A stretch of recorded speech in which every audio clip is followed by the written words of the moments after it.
back. WNST, Towson, Baltimore, and WNST.net.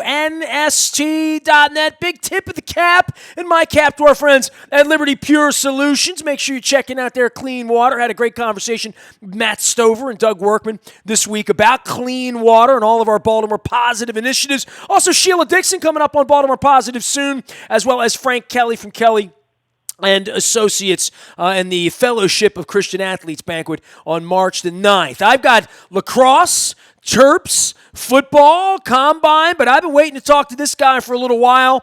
It is baseball season. He is a baseball man for all seasons. Longtime MLB editor at Sporting News. I call him a baseball historian. He also drinks beer and has a glove and a ball on the front of his Twitter at J. McGuire MLB. He's also the host of the Baseball Book Pod. I don't know that there'll be any books written about this version of Orioles baseball, but for everyone in baseball, all eyes on what the next version of Astro Ball is going to be.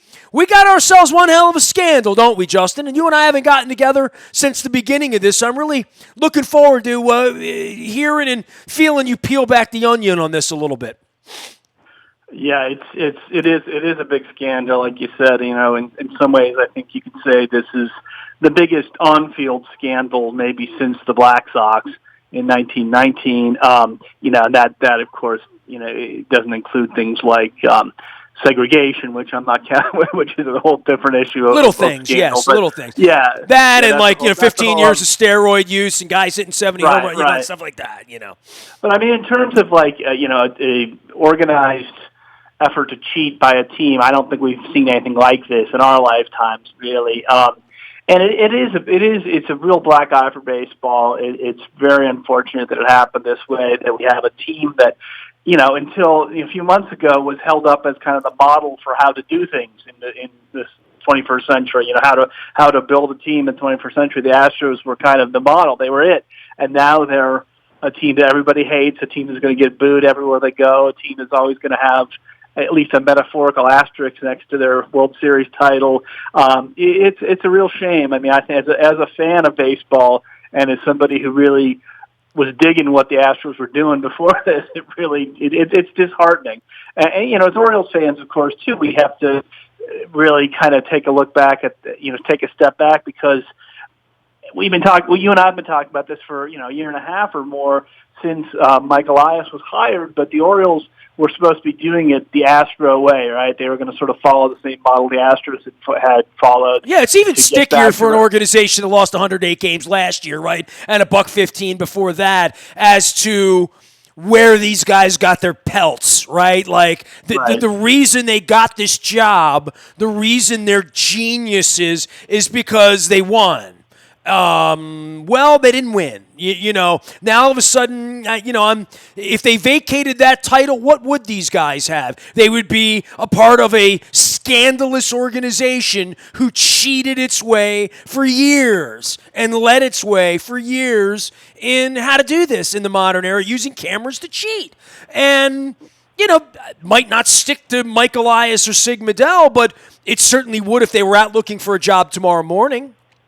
Well, it certainly would be a question if they were doing a job interview, that's for sure. And they've been asked that. Elias in particular. Oh, I know they had nothing to do with it. I know. Right. I know. And I think that the one thing I think we can say is that these guys in the years that we're talking about, 2017, 2018, these guys seem to be more focused on player development at the minor league level than at stuff going on at the major league level. So it's probably not a stretch to say they weren't directly involved with this, but certainly it strains credibility to believe they didn't know about it, which is the thing they really want us to believe. And that's the thing that's a little more disheartening.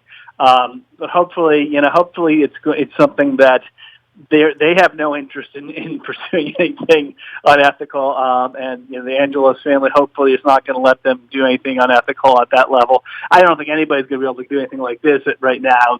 There's too much heat on the Astros, but yeah, you would have hoped that the organization they came from wasn't dealing with this right now. That's for sure. He is Justin McGuire. You can find him at J McGuire MLB doing the baseball book pod as well. And let's go to the heart of all of this. You know, the nefarious nature of cheating, getting away with it, sort of the kayfabe thing of the WWF or WWE now, where no one talks about the drugs they're using, the steroids, the bats they're corking, the balls they're sandpapering, you know, whatever these unwritten rules are. They make their way into that silo up on Park Avenue where Rob Manfred sits.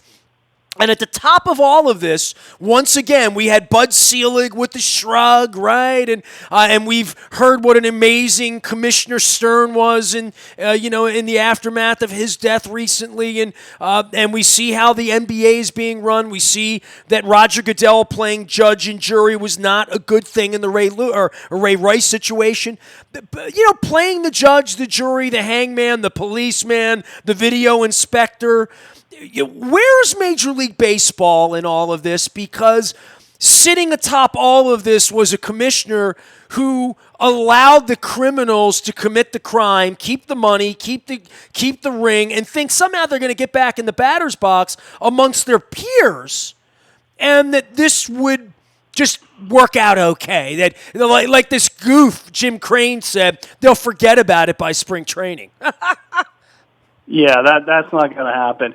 I think it's safe to say, and I think this is almost, from what I've seen, an almost universal opinion, is that Rob Manfred has handled this whole thing horribly. I mean, he's exhibited no leadership, no ability to get in front of the scandal, no ability to really recognize why people are so outraged by it.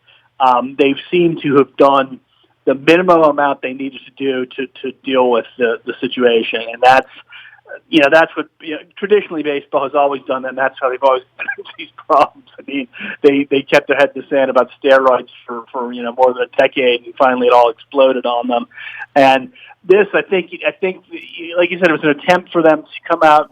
All right, well, we're going to punish some people you've heard of, the manager and the general manager, and we're going to tell you what we think happened. And then they just kind of hoped it would go away after that. I really do believe they thought that. Manfred thought, well, this is something we can kind of contain and keep it to a fairly minor thing. That was not going to happen. It was like the Mitchell report. They were going to contain that too, remember? Right, exactly. Yeah, exactly. None of this stuff gets contained, right? Like, so for these guys to get away with this for years and to have John Boy out on the internet measuring the bangs on the trash can, it's really sort of the crime of the century in plain sight, right? And it speaks to how they got away with it, celebrated. Altuve said, "Don't rip my jersey off." Boy, when I saw that video, it really took me to the depths of, you're willing to believe now he wasn't wearing a wire? Really? I mean, all the cheating they did, but he didn't do that. I mean, it's like a Meatloaf song, you know what I mean? Like, but I wouldn't do that, right? Now, come on, man. I mean, that video to me was the most damning part of all of it. And, I didn't go through John Boy's video clips one by one. I sort of got the gist of it after a few. But the Altuve video and everything we know about this, that Correa says he was the one who wasn't cheating, I find that laughable in a culture full of rogues, quite frankly, that anybody would believe anything they would say. Well, yeah, I mean, that's the situation they've put themselves in, is that if there is an innocent explanation for anything, nobody's going to believe it. And sometimes there are innocent explanations for things, but these guys don't have the benefit of the doubt anymore. Nobody is willing to give them that, and they shouldn't be. And, it's, like I said, it's just so unfortunate, because I think Major League Baseball could have handled this with a more comprehensive report, a more comprehensive approach, to addressing these different things, like addressing the rumors of, is there a buzzer in the uniform? They should come out and really say what did they find out? What do they know? And they kind of are hoping to sidestep all this thing. And they've only ever come out with anything after the media has reported things, right? I mean, this whole thing has been driven by the Athletic and the Wall Street Journal and news organizations out there doing the job of the commissioner, essentially. Yeah, exactly. bringing this stuff to Spoken light. like a true editor from a journalistic Right, publication exactly. there, McGuire. I mean, ain't that the truth? I mean, if it's not for journalists, the mayor of Baltimore's not busted, by the Right, FBI right. for all. I mean, this is where we are, and this is the level of institutional dishonesty. You know what I mean? Willful, sloppy dishonesty on how to cheat and become a millionaire and get away with it. And the getting away with it part is the part that I think every Cody Bellinger's pissed off about. Right. Yeah, it's so true. I think that's what's driving this thing and making it more than a scandal that's going to be forgotten in spring training. It's because there is this sense that the punishments were really only two people were punished, and then you could say a couple of other people who indirectly affected by it. But when you've got the manager of the Mets and the Red Sox fired because of their involvement when they were with the Astros. But if you come right down to it, then that's four people in this whole thing that have faced any kind of consequences. And that just doesn't seem like enough to most people because it seems like the entire team benefited from this for multiple seasons.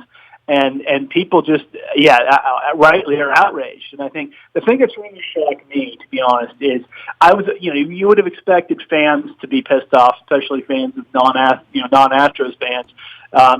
But the level of animosity from the players, the level of anger we're seeing from the Cody Bellingers and the Mike Trouts and everybody else. Well, they should be more pissed off than the fans, right? I mean, that's one of the things that really bothers me is, about sports is when John Angelos isn't pissed off about this. He should be. They should all be. They should all be really, really angry. Sure. Yeah, but I guess my point though is that sometimes, like you mentioned, the PED stuff. Sometimes I felt like the players themselves were kind of like, looking the other way and all that stuff, and that you didn't necessarily. Well, not the guys that got not the backup second baseman who didn't use, who was no longer valuable. You know what I mean? Right. Like there were definitely guys. It was like Vince McMahon's, George Sahari in WWF. You either put the needle in or you're not going to play in the league. That's where baseball was at the turn of the century. There's no doubt about that. I do wonder that when you come into the Astros clubhouse that these guys thought that this was like some sort of, frat thing that they were going to keep for life. Like that's most of the institutional cheating in baseball has been like, I'm going to scuff the baseball. Nobody will ever catch me. I'm not going to talk about it. Maybe my catcher knows, and there's a code between me and the 14 catchers I worked with that they know that I cheated or threw a Vagisil ball or whatever. But, when you're getting the whole organization involved and thinking that, like, that's going to, that's never going to get out. That was the weird part for me is how sloppy it was, right? And that they did get away with it and they did win and that they didn't get caught. I mean, that should be the scary part for everybody, right? Well, I mean, I think a lot of it is just short-term thinking, which I think we're all guilty of at times. So it's like they're benefiting from it and they're having success and it's great and it's working, and nobody sort of sat back and said what you're saying now, which is, hey, we're going to have guys on this team who are going to get traded to other teams. We're going to have people talking about this. This is something that, there's so many people who know about it. Is this going to come out at some point? It seems like nobody ever really asked that question. And it's not right. If the other team was doing it to you, you would say, Absolutely. What the hell? What are you doing? I mean, put them in jail. That's against the law. That's against the rules. Right. That's against the spirit of the rules. My father would be embarrassed. My children, if they found out that I did this, would. I think what happens with these guys is they convince themselves that everybody else is doing it, right? They convince themselves, this is just, everyone steals signs. And, look, sign stealing has been going on as long as baseball has existed, and even in systematic ways in the past. I mean, the 1951 Giants, there's a lot of evidence that's come forward in recent years that they had sort of an elaborate sign stealing system in place.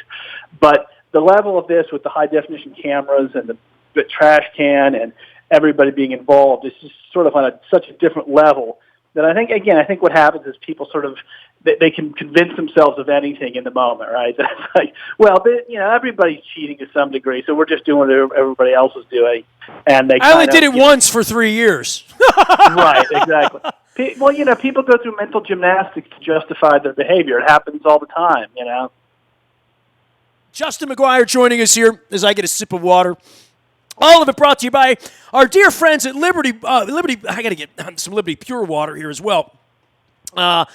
For you and the Orioles and the offseason and what it does mean, right? I mean, I find it fascinating that, everybody with the Astros is guilty, and everybody in the Orioles family is like, well, it couldn't be Sig Mejdal and Mike Elias. What would they have to do with it? They were only running the place. And that they're going to skate, and fair enough on all of that. Now they're going to go down to Sarasota, and they're going to play baseball. And I watched this on Sunday. They only televise 2 games a week, as you know. If we're lucky, we get that. And then I look at it, and I even tweeted over the weekend. I said, can you name Orioles players? Justin, you're an Oriole fan, and it's one of the reasons I bring you into this, and certainly the history of the Orioles. Where's this thing for you right now, being in North Carolina, being a disconnected baseball fan, and having no more interest in watching 108 more losses than I have at this point? They're changing the game, right? Relief pitching. We're going to see changes in the. This is a really strange time for a 51-year-old baseball fan that, quite frankly, has been told for 2 decades to go away. That literally, with the baseball team now 18 months out on a lease, that I am gravely concerned about all of this, how poorly it's run, how poorly it's managed, how poorly it's promoted, how poorly it's marketed, how poorly it's just poor. Oriole baseball is poor. Yeah, I mean, you can't argue it. It's certainly been a disastrous couple of seasons. The last couple of seasons were horrible, and then we had a long period leading up to 2012 that was horrible. I mean, it's been a long time since the Orioles have been consistently good. I mean, they've had a few years here and there, in recent years. The one thing that I take away as a fan is, there's nothing to look forward to on the major league side in 2020, probably 2021, but there are some reasons, starting to have some reasons for optimism in the minors, starting to have some players to look forward to seeing. Adley Rutschman, he's a potential superstar, and the Orioles have him. We've got D.L. Hall and Grayson Rodriguez could both be very good major league players. The Orioles are finally back in the international signing market, so maybe in a few years that's going to percolate up to the major league level. And that's, honestly, as a fan, if you want to maintain interest in the Orioles, you kind of have to take that approach, I think, because you're not going to get a whole lot of satisfaction out of 2020. There may be a handful of players who are interesting to watch. I'm interested to see what Austin Hayes is going to do if he gets a chance to be the everyday center fielder. I'm interested to see if Ryan Mountcastle, makes the major league squad.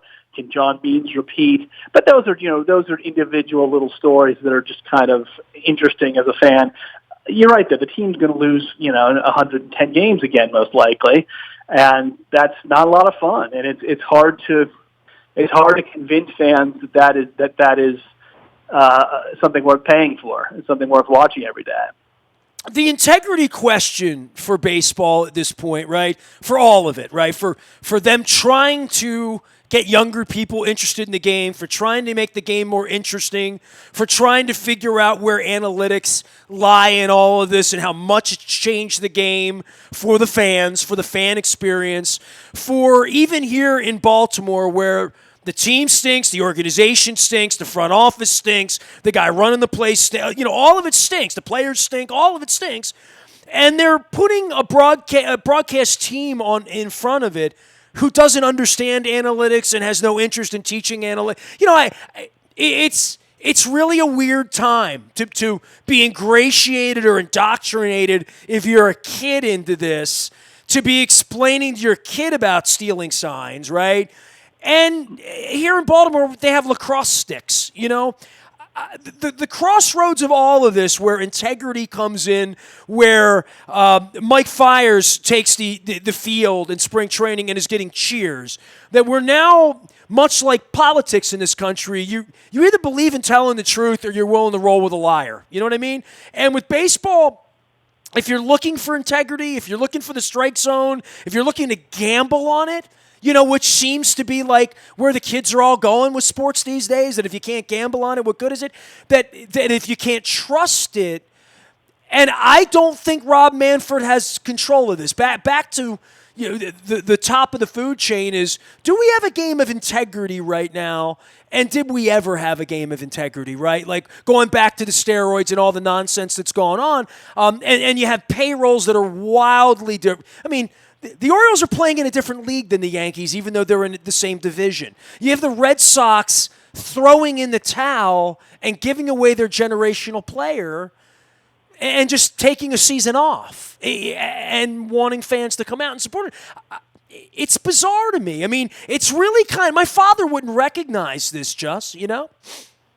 Well, yeah, I mean, it's true. There are certainly a lot of issues that Major League Baseball and baseball as a whole need to address and need to think about. And I do share some of your concerns. I mean, the Red Sox thing you mentioned is very concerning to me, that a team like the Red Sox with a huge fan base and all the economic resources you could possibly want as a Major League Baseball team feels the need to trade away, a player of Mookie Betts' caliber because they don't think they can re-sign him. I mean, that doesn't make any sense. If teams like the Red Sox can't keep their homegrown superstars, then there's literally no hope for anybody else. I mean, we wonder why Machado's a Padre or wherever the hell he is, right? I mean, yeah, exactly. I mean, if the Red Sox can't do it, there's no way in hell the Orioles are going to be able to do it, or the Twins or the Brewers, any of these teams.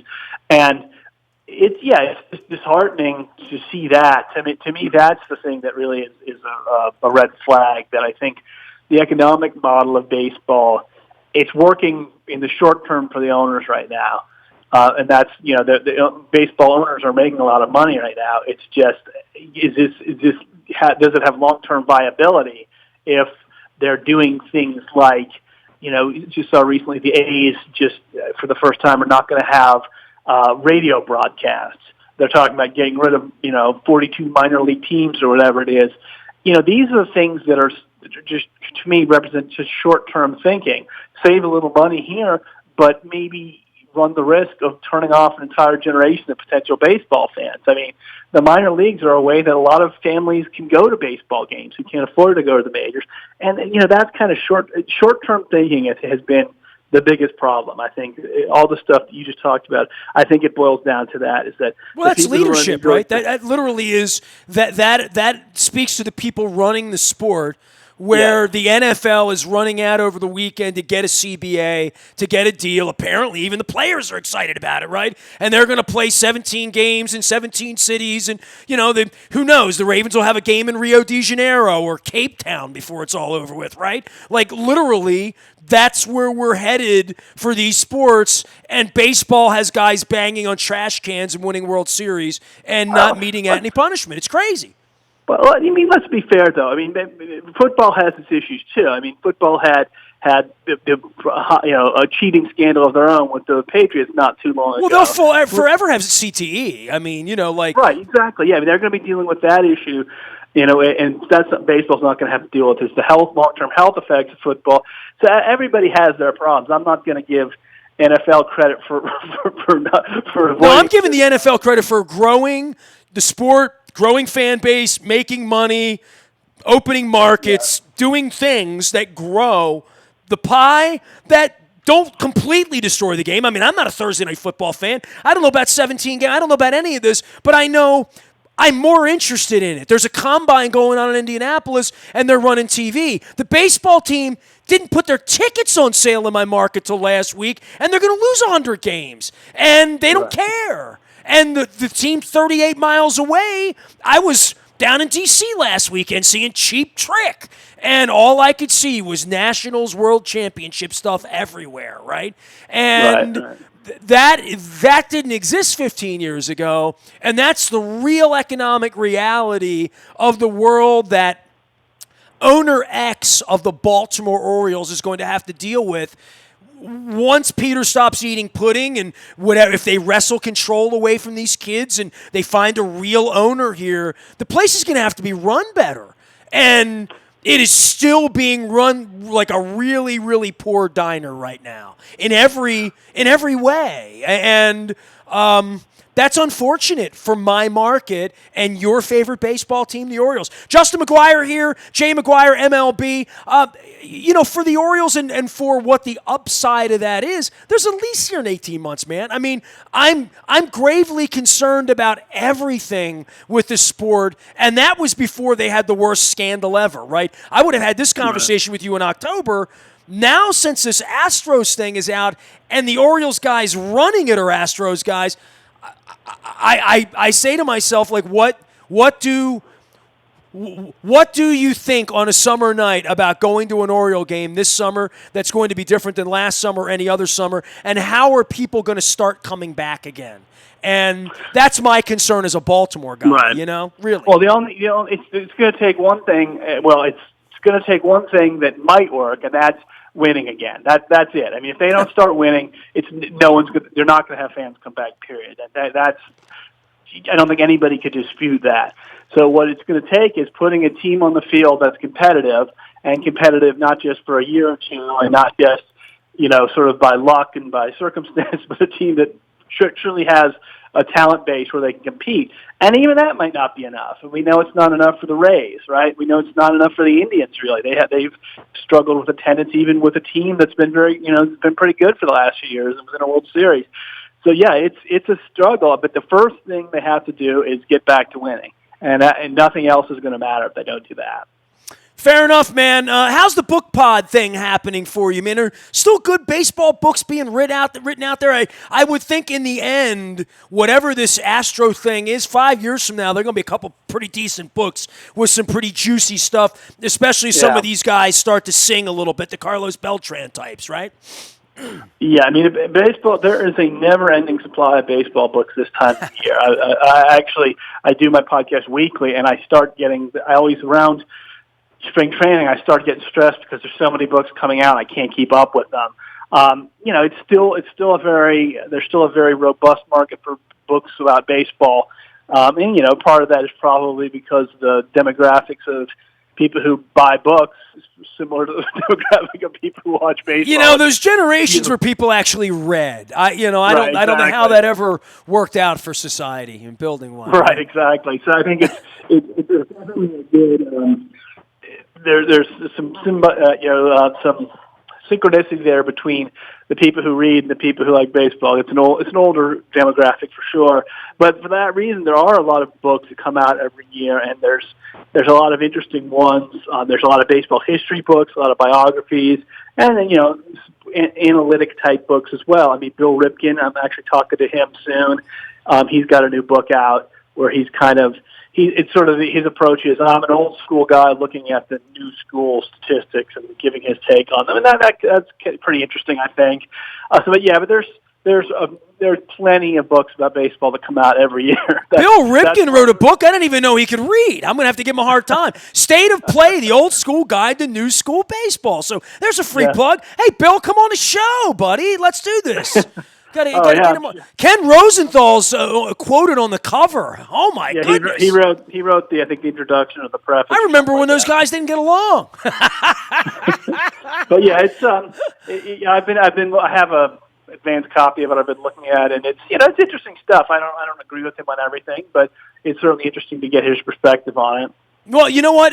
For books coming out, you're one of the best places to find all this stuff. He is the baseball book pod, and I think it's only fair. I was going through your timeline here. Roger Kahn, right? Boys of Summer. Right. We lost him recently. You talk about sort of the quintessential baseball book, right?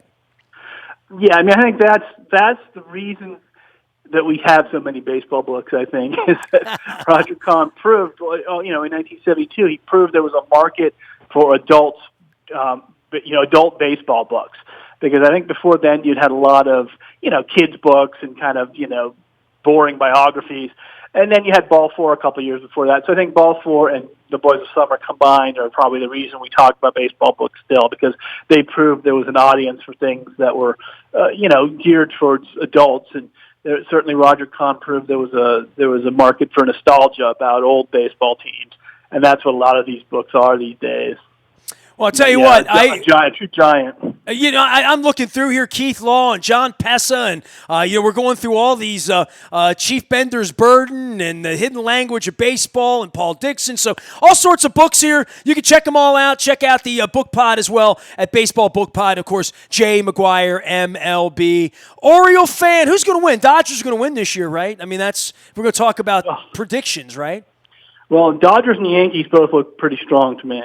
I wouldn't be surprised if we saw a good old-fashioned Yankees-Dodgers World Series. Like we talk about the Red Sox, it's almost like everybody else has given up except for like one or two teams in each league. The Astros are going to be really fascinating to me to see what they do with Dusty Baker at the helm. And, they still have a lot of talent on that team, but they're obviously going to be under a lot of pressure that they're not used to. They're going to be under the microscope in a way that even with their good their good results usually haven't been. So I'm fascinated to see what they do. Well, baseball's always had bad guys, right? I mean, you go boo Reggie Jackson, you boo the Yankees, you boo Barry Bonds, you boo the cheaters, you all of that stuff, right? You boo the guy who brushed your guy back, Bob Gibson or whatever, or Drysdale, whatever. So they'll have that. I guess it'll sell some tickets when they show up in Anaheim, right? Yeah, absolutely. And it's good. It makes them they're going to be the story of the year one way or another. People are going to be paying a lot of attention to what they do. So if they do make the postseason, that's going to be the only thing people are talking about on the broadcast for a while. And Dusty Baker will be sitting in the dugout with toothpicks, no doubt about it, right? Well, I love Dusty Baker, and so I'm sort of torn. Like, I certainly don't want the Astros to succeed at this point, but I would like to see Dusty succeed. So it's kind of an interesting situation we have in Houston there. Hey, always great to catch up, talk a little baseball with you. Thanks for coming on, Justin. Appreciate it, man. No problem. Anytime. Justin McGuire, he is Jay McGuire, MLB, talking some baseball. All of it brought to you by our friends at Royal Farms, real fresh, real fast, always the tasty coffee in your cup. You can find me out on Facebook, Twitter, LinkedIn, Snapchat, Instagram, probably drinking that Liberty Pure water, as well as talking about our friends at Raskin Global. Appreciate all of our Baltimore Positive sponsors. We've got big Baltimore Positive stuff coming up, including Ted Venetoulis later in the week. Make sure you're listening to Dr. Darrell Williams, Baltimore County School Superintendent, Sheila Dixon, Frank Kelly, Anne Arundel County Executive Stuart Pittman joining us, Harford County Executive Barry Glassman joining us. All of it coming up a little later on with my dear friend Don Moeller. We are WNST.net, AM 1570, and WNST, Towson, Baltimore, and we never stop talking Baltimore sports.